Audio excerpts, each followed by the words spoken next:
Hakoda mntakasesi ungigwazelani.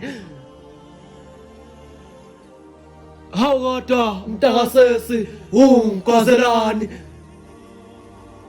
Kuyokusiza ngani ukungibulala kwakho?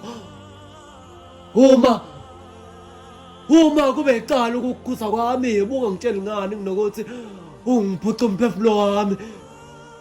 Angisakhaleleki impilo yami. Sengikhalela impilo nomshana wami omncane ongibulele phambi kwakhe. Lesithombe sibi osifakile emqondweni wakhe uthi sosiwa kanjani. Lemhlungu omngaka obulethile enhliziyweni zabantwana basekhaya utibona uyophela kanjani. Hakoda mntakasesi ungigwazelani. Ngitshele kuyakusiza ngani ukungibulala kwakho libuke nosizo olungaka olulethile ekhaya mntakasesi ungigwazelani.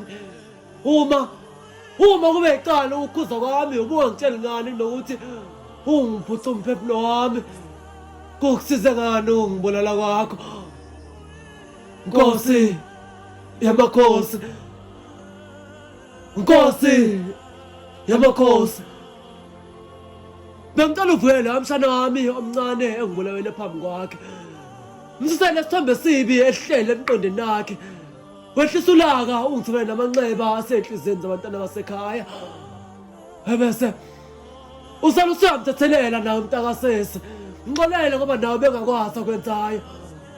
Emagameni amathathu elikaYise, elikaNdodana, elikaMoya Oyingcwele, ngiyibonga ehlukumezekile.